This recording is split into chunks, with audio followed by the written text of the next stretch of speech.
നമ്മുടെ മനസ്സിൽ ആദ്യം ഓർമ്മ വരുന്നത് എപ്പോഴും സത്യമാണോ? നമസ്കാരം. അടുത്തറിവിലേക്ക് എല്ലാവർക്കും ഹൃദയം നിറഞ്ഞ സ്വാഗതം. ഇന്നത്തെ ക്ലാസ് ഒരു ചെറിയ കഥയിലൂടെ തുടങ്ങാം. ഒരു ദിവസം രാത്രി റിയ ഒരു സിനിമ കണ്ടു. അതിൽ ഒരു വീട്ടിൽ കള്ളൻ കയറുന്ന രംഗം വളരെ ഭയപ്പെടുത്തുന്നതായിരുന്നു. സിനിമ കഴിഞ്ഞു, എല്ലാവരും ഉറങ്ങി. രാത്രി ഏകദേശം 2 മണി. പെട്ടെന്ന് ടക്ക് ടക്ക്, അടുക്കളയിൽ നിന്നൊരു ചെറിയ ശബ്ദം. റിയയുടെ ഹൃദയം വേഗത്തിൽ ഇടിക്കാൻ തുടങ്ങി.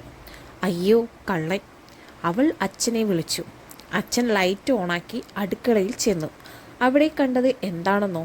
ഒരു പൂച്ച പാൽ കുടിക്കാൻ ജനലിലൂടെ കയറിയതാണ്.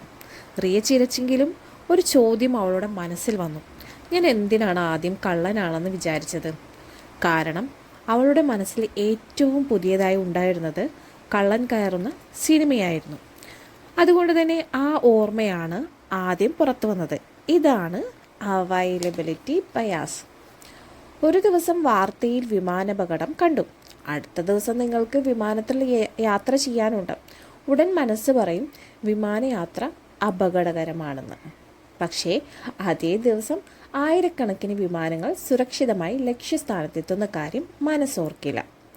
കാരണം അപകട വാർത്തയാണ് കൂടുതൽ ശക്തമായി ഓർമ്മയിൽ നിൽക്കുന്നത്. നമ്മുടെ തലച്ചോർ ഇങ്ങനെ ചെയ്യുന്നത് എന്തുകൊണ്ടാണ്? നമ്മുടെ തലച്ചോർ ഒരു ഷോർട്ട് കട്ട് മെഷീനാണ്. ഏറ്റവും എളുപ്പത്തിൽ ഓർമ്മ വരുന്ന വിവരങ്ങൾ ഉപയോഗിച്ചാണ് അത് വേഗത്തിൽ തീരുമാനമെടുക്കുന്നത്. ചിലപ്പോൾ അത് സഹായിക്കും, പക്ഷെ ചിലപ്പോൾ അത് നമ്മളെ തെറ്റിദ്ധരിപ്പിക്കുകയും ചെയ്യും. ഇത് ഒഴിവാക്കാൻ എന്തൊക്കെ ചെയ്യാം നമുക്ക്? ഒന്നാമത്തേത്, ഒരു സംഭവത്തെ മാത്രം നോക്കി തീരുമാനമെടുക്കരുത്. രണ്ടാമത്തേത്, ഇതിന് യഥാർത്ഥ തെളിവ് എന്താണ് എന്ന് സ്വയം ചോദിക്കുക. മൂന്നാമത്തേത്, വികാരത്തേക്കാൾ വസ്തുതകളെ വിശ്വസിക്കുക.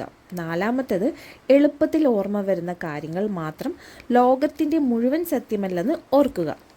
അപ്പോൾ ഇന്നത്തെ ചിന്ത ഇതാണ്: മനസ്സിൽ ആദ്യം ഓർമ്മ വരുന്നത് എല്ലായ്പ്പോഴും ഏറ്റവും സത്യമായ കാര്യമല്ല.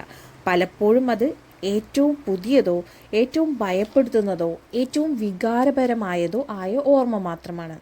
ഓർമ്മകളെ ആശ്രയിച്ച് മനസ്സ് തീരുമാനമെടുക്കും, പക്ഷേ വസ്തുതകളെ ആശ്രയിച്ചാണ് ബുദ്ധി തീരുമാനമെടുക്കേണ്ടത്. അപ്പം അടുത്ത അറിവിൽ നമുക്ക് വീണ്ടും കാണാം. Okay, by.